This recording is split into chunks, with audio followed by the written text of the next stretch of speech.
Siz so'radingiz, biz esa ko'rsatamiz. Ya'ni ko'pchilikning talabiga binoan 27 diagonaldagi monitor uchun OLED monitorni ko'rib chiqamiz. Ya'ni oldimda Gigabyte kompaniya tomonidan ishlab chiqarilgan ajoyib dizayndagi va yuqori sifatdagi monitor turibdi. MO27 Q2A deb nomlangan model, ya'ni 27 Quad HD tasvir o'lchamida ishlovchi haqiqiy OLED monitor. Har doimgidek birinchi galda buni qadoq tarkibidan nimalar chiqishini ko'rib olamiz. Undan keyin ushbu monitorimizda texnik jihatlari, 3-galda o'yin uchun bo'ladigan bo'lsa, 4-galda rang uchun ham o'zi juda ham dahshatli xarakteristikaga ega.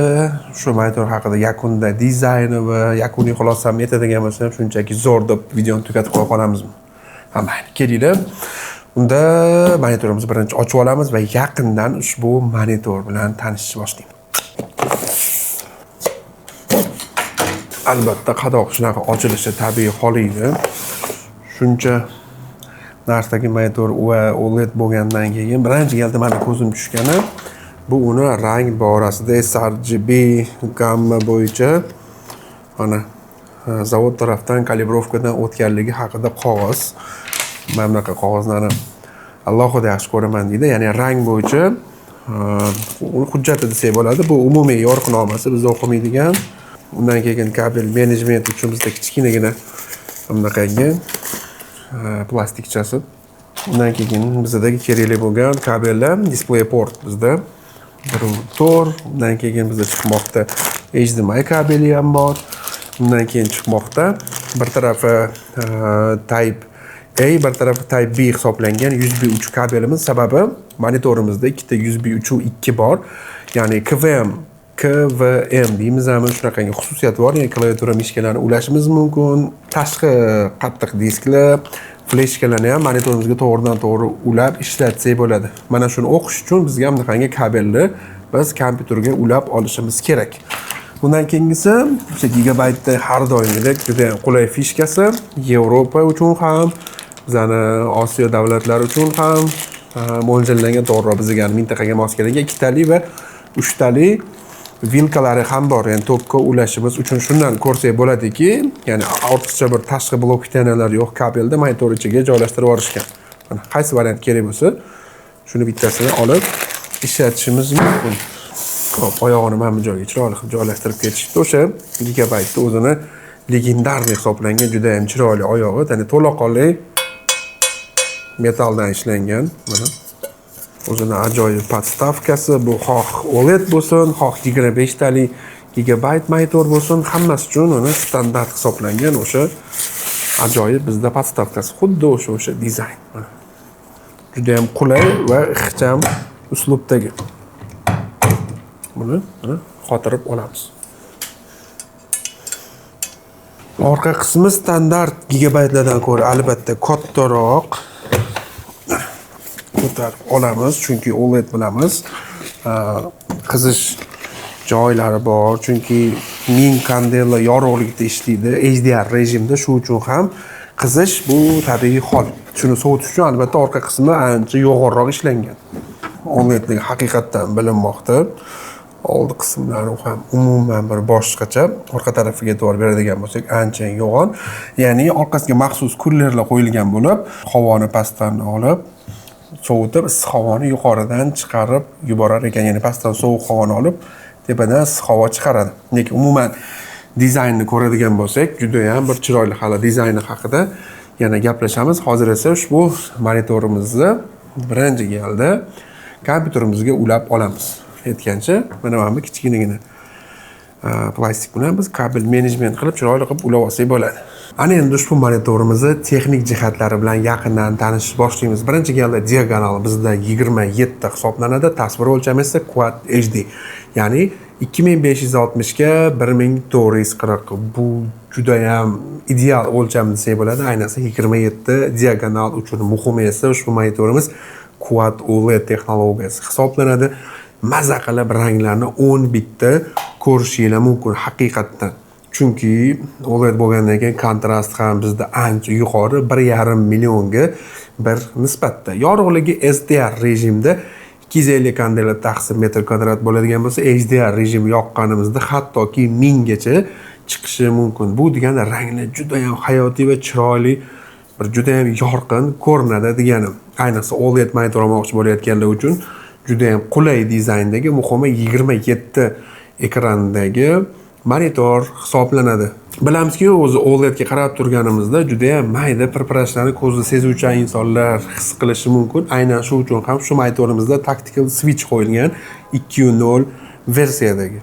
Monitorimizda ikkita HDMI 2.0, bitta DisplayPort 1.4, qolaversa Type-C ham bor. Notebooklarga ulash uchun ishlatsak bo'ladi, qolaversa bir vaqt o'zida 18 wattgacha ham quvvat berishi mumkin. Bitta USB 3.2 Type-B bor va ikkita USB 3.2 Type-A bor. Ya'ni o'sha boy komplektda chiqqan kabelni Type-B ga ulab, narigi Type-A tarafini biz kompyuterimiz кейsiga ulashimiz orqali orqa qismidagi ikkita USB 3.2 Type-A ni ishlatishimiz mumkin bo'ladi. Misol uchun klaviatura, mishka yoki flashga yoki mana shu qismga ortiqcha tashqi disk, ya'ni tashqi xotira ulasak ham bo'ladi, aynan monitor orqali. Bundan tashqari standart monitor singari bitta 3.5 mm audio jack tuynugi ham bor.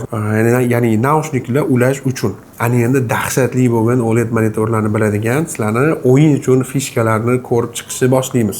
O'yin uchun asosiy fishkasi esa buni javob berish vaqti OLED monitor bo'lgani uchun juda ham kamligi, ya'ni 0.100 millisekund. Qolaversa 280 Hz da Quad HDR 2K da maza qilib o'yinlarni hatto o'ynashinglar mumkin. 2K bo'lgani uchun ham dahshatli video karta emas, o'rtacha 4070, 5070 kabi video kartalarda ancha-muncha yuqori sozlamalarda shu monitorda maza qilib OLED da o'yin o'ynashinglar mumkin.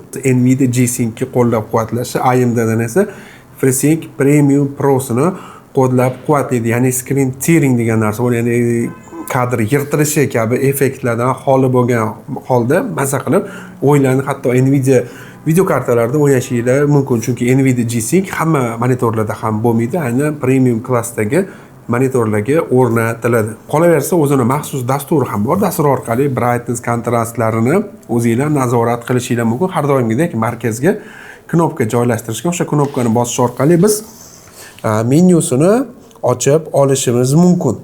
Maxsus OLED nastroyka sozlamalari ham aynan shu monitorimizda o'rin olgan. Game Assist orqali biz o'yin uchun timer yoqib qo'yishimiz, o'yin vaqtini yoki FPS-larni ham ko'rib turishimiz mumkin. Undan tashqari bizda har xil pritsel rejimlari bor. Mana ko'rishimiz mumkin, pritsellarni yoqishimiz mumkin.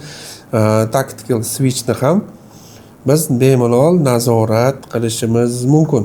Undan ham tashqari qorong'ida o'yin o'ynashni yaxshi ko'ruvchilar uchun bizda Night Vision funksiyasi ham mavjud. Sozlamalarga kirish orqali mana bizda ko'rishimiz mumkin, o'zi standart gigabaytlarda black equalizatsiya funksiyasi bo'ladigan bo'lsa, bunda uni 2.0 texnologiyasi qo'llanilgan, super resolution texnologiyalari ham bor. Xo'p, bundan tashqari gammani ham ko'rishimiz mumkin. Bizda 1.8 dan to 2.6 gacha o'zgartirishimiz mumkin. Rang harorati yoki sharpnesslarni ham bemalol nazorat qilishimiz mumkin. Picture in picture funksiyasi, ya'ni bir vaqt o'zida monitor 2 ga bo'lib yoki monitor bir chekkasiga YouTube videosini qo'yib qo'yib, bu yoqda o'yin o'ynab o'tirsanglar ham bo'ladi. Endi shunaqa bizda qulay fishkasi ham bor.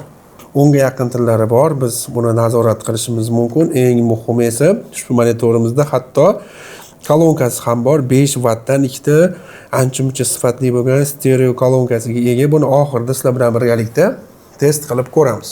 Xo'p, rang bo'yicha xususiyatlari bilan tanishadigan bo'lsak, monitorimiz 10 bit hisoblanadi. DCI P3 ni 99% qo'llab-quvvatlaydi va Delta E2 dan kichik. Buni rang sohasiga qiziquvchilar buni juda ham yaxshi bilishadi. Undan ham tashqari HDR4 ni qo'llab-quvvatlaydi.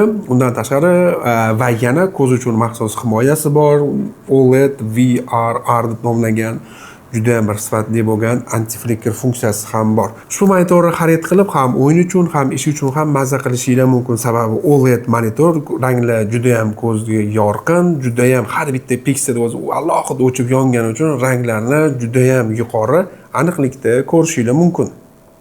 Albatta, shu monitorni professional rang bo'yovchilar uchun biz tavsiya qilmaymiz. Sababi OLEDda ranglar bir muncha boshqacharoq ko'rinadi. O'zi umuman olganda OLED yaxshimi, IPS yaxshimi? Kommentariyada sizlar o'zingizlarning fikringizni yozib qoldiringlar. Biz esa bu haqida alohida video tayyorlashga harakat qilamiz.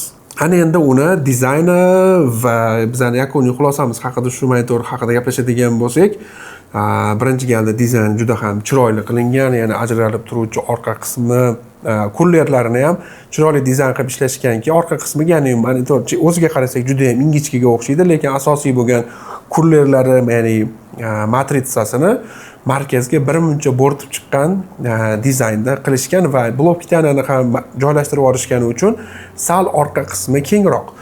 Undan ham tashqari bilamizki, Gigabyte o'zini juda ham qulay mana shu ergonomik podstavkasi bor. Mana shu turgan holatda chapga o'ngga biz bemalol 15 gradusgacha monitorimizni qaytarishimiz mumkin. Albatta orqaga oldingi 5, orqaga 21 gradusgacha yotqizishimiz mumkin. Undan ham tashqari ushbu monitorimizni bemalol biz 90 gradusgacha ham planshet rejimda ham biz ishlatishimiz mumkin. Ushbu monitor haqida sizga yakuniy xulosam aytadigan bo'lsam, bemalol sizga OLED monitor kerak bo'ladigan bo'lsa, agar haqiqatan shu monitorni xarid qilishingiz mumkin. Kolonkasi ham bor, qo'shimcha USB portlari, klaviatura mishkalarni ulash uchun ham, undan tashqari 2K 280 Hz bu ham ish uchun kerak bo'lsa, action o'yinlar uchun ham juda ham yaxshi va yuqori sifatda. Albatta, OLED bo'lgandan keyin javob berish vaqti ham juda ham qisqa. Maza qilib o'yinlarda o'ynashingiz mumkin. Shunchaki bir gap bilan aytganda, juda ham universal bo'lgan premium klassdagi monitor hisoblanadi. Hoziroq Edge do'koni orqali shu monitorni xarid qilishingiz mumkin. Mana endi kolonkasini biz test qilib ko'ramiz. 9 tali monitorni obzorini boshlaymiz. To'g'risini aytamiz, buni noldan yengitdan ochmaymiz. Bu ochilgan ishlatilgan monitor. Buni upakovka qilib qaytadan chiroyli qilib ochib sizlarga obzor qilmoqchimiz.